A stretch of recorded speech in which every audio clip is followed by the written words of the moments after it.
다음 내용은 이제 구미에서 집단 폭행 사건이 있었는데 김성수 변호사 여기서 부검을 했는데 부검 결과가 사인이 안 나왔다면서요?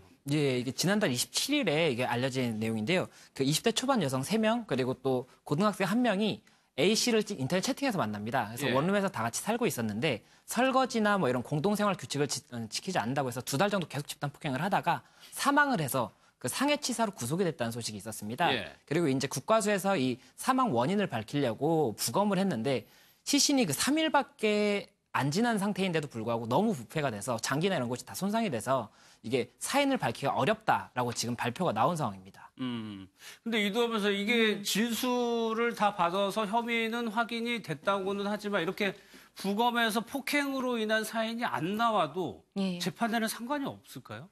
근데 이건 부검으로 확인을 할 수가 없는 거거든요. 그러니까 우리가 그런 거 있잖아요. 시신이 없는 살인죄가 성립할 건가. 네. 예, 뭐 그런 것도 있거든요. 근데 그게 경우에 따라 또 다를 수도 있어요. 그러니까 물론 이게 우리가 형사 사건이라는 거는 그 사람한테 형사 처벌을 하기 위해서 물적 증거나 확실한 직접적인 증거가 있어야 되지만 그렇지 않다 하더라도 여러 가지 다른 간접적인 증거로도 충분히 가능할 수가 있거든요. 그러니까 이 시신에서 상해의 여러 가지 상황을 흔적을 나오지 않다 하더라도 아마 이 당사자들이 20대 초반 여성 3명이고 여고생 1명이니까 여러 가지 진술을 했을 거예요. 그리고 네.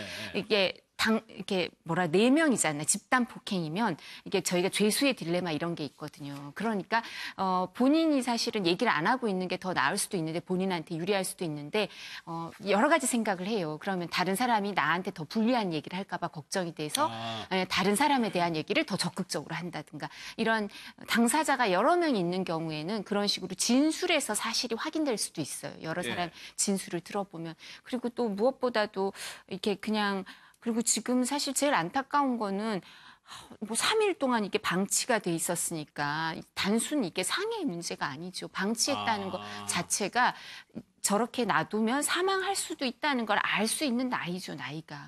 뭐 형사 미성년자도 아니고. 그러니까 단순한 상해의 문제가 아닌 거예요. 이거는 상해 치사까지 또 갈 수 있는 부분인데 이제 물론 수사기관에서 이제 진술이나 다른 간접 증거로 단단하게 입증을 해야 되죠. 수사기관의 책임이니까. 그렇지만 불가능한 건 아닙니다. 알겠습니다.